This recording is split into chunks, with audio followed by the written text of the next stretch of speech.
No, we're in this. Yes. Oh, they did. Okay, well, we just found out about this. You were putting in line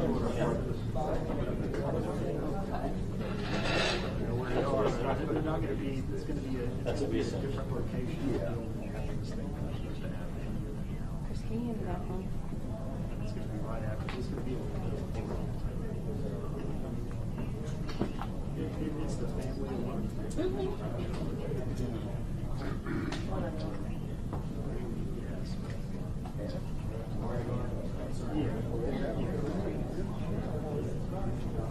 I'm glad I called that. I should call your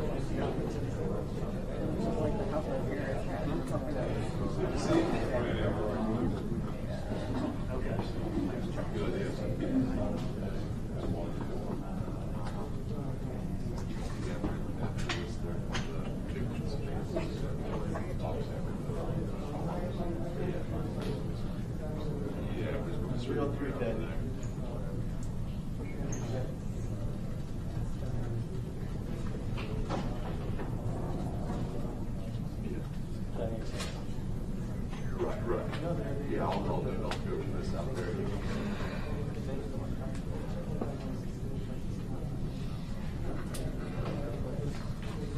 Okay.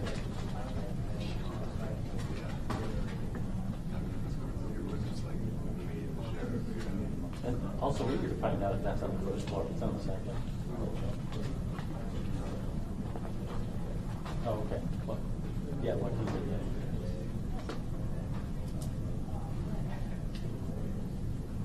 Okay, because what came out of concern that it's on the second floor, you might have an issue.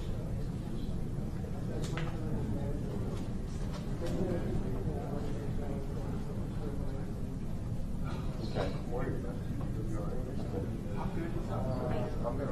Well, he didn't know. He was trying to figure it out. Also, that Mobile 5 is allowed. Correct?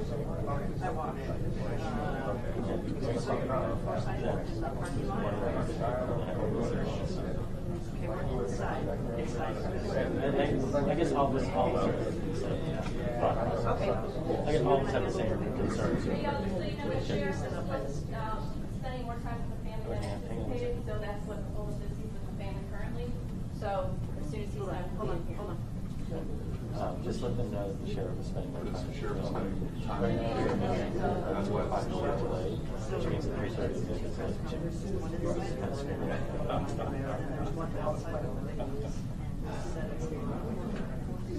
Don't know. The sheriff is just spending more time for his hours. And the 3:30 is getting to. I am inside. Just so they know. You tell them off. Okay. Thanks, Abby. Yeah. Correct. Basically, the sheriff. We have to be around it tomorrow. That's what we're doing. Yes. Oh, I'm good. Yes. Well, that gives me enough time to go to the post office. I gotta please out. I'll fix my new Sorry, you already go. I'll go one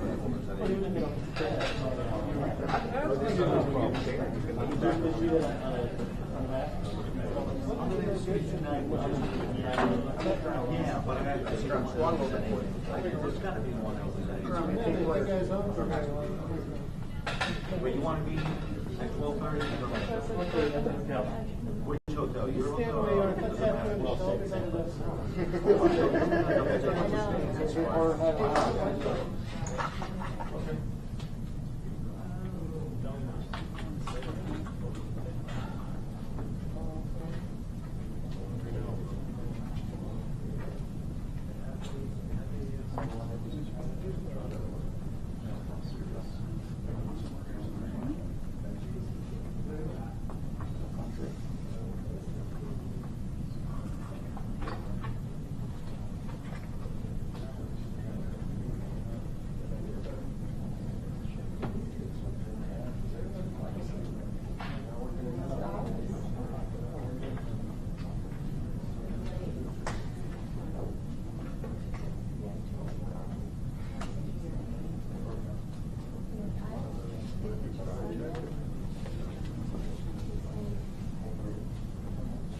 we don't have to say just like, swiveling around, get whatever else up. But that's why we're going to be hardwired. You know what I'm saying? So we can feel the money. Yeah. So, or that's what I was thinking. You want, I mean, you can do that, whatever, and then you can hold it, you can come back later. Or, Think you're gonna put me in the 4 and 5 or no? Okay. Okay. No, I just. Well, I remember the concept that doesn't really have father sound. No, we don't have it. Oh, no, we don't have access to that right now. But. What is it? No. We have it on the cloud.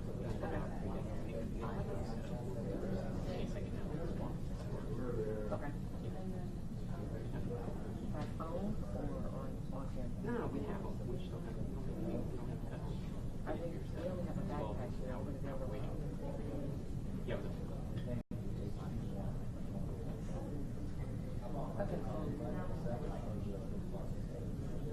No, wait, no, there's something else to work. Okay. So 16, 6:15.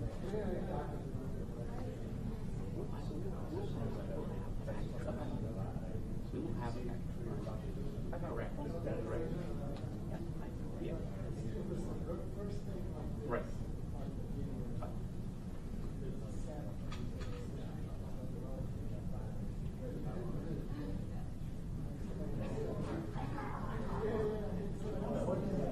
Okay, because of the sound,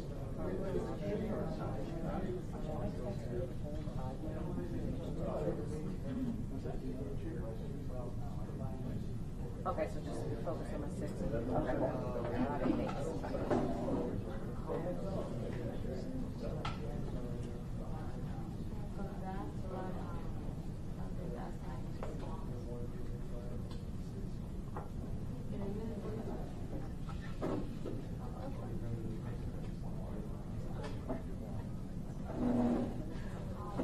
Yeah, we have that.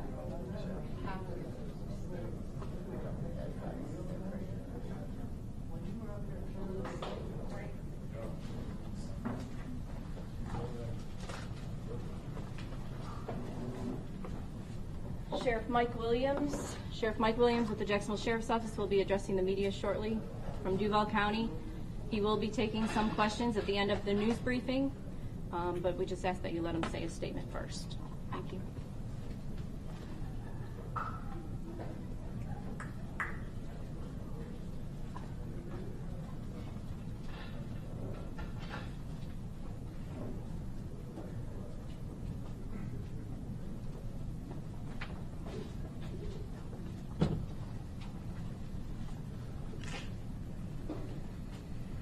So good afternoon. I'm Sheriff Mike Williams, and joining me here this afternoon is of course, our Mayor, Lenny Curry. I'm also joined by the FBI Special Agent in Charge, Charles Spencer, and the ATF ASAC Assistant Agent in Charge, John Wester. So we continue to keep the victims' families in our prayers today. And I'd like to thank again the media for staying engaged with us and assisting in providing again this timely information about this incident yesterday. So as you know, yesterday, just to provide a quick recap, there was a Madden 19 tournament at the Chicago Pizza in the Jacksonville Landing. At about 1:34, we began to receive 911 calls that stated we had people shot inside the Chicago Pizza. Roughly 2 minutes later, officers were on scene at Chicago Pizza inside the landing. Shortly thereafter, businesses in the landing went on lockdown as patrol officers worked to evacuate the landing, and JFRD personnel assisted with victims. The Jacksonville Sheriff's Office bomb squad and SWAT teams arrived on scene and conducted a detailed sweep of the landing to make sure it was safe and secure from other threats. Once that was cleared, our investigative process began. So I want to clarify something from yesterday, clarify our victim count now that we've had an opportunity to identify those who were transported by rescue and those who self-transported for this medical treatment. So we have a total of 13 victims, of which 12 were shot. 2 victims were found deceased at the scene. 10 victims were treated at local hospitals for gunshot wounds, and one additional victim was treated for a non-gunshot related injury. The suspect also shot and killed himself at the scene, as we mentioned yesterday, and he is not included in the above count because he is not a victim. He is the suspect in this case. So an official list of the victims from this incident will be released by the PIOs after the briefing today. So we're thankful to report that all of the other shooting victims are expected to recover from their injuries. And I want to credit the great work done by JFRD, paramedics, and the hospital staff for their outstanding work in, again, treating these victims. As bad as this is, it could have been much worse. So the investigation has continued around the clock since yesterday. Video surveillance footage from inside the restaurant clearly shows that this is a single shooter incident and that the suspect took his own life after shooting the victims. The suspect carried 2 handguns and extra ammunition into the establishment with him. However, at this point, we believe he only fired 1 handgun during the incident.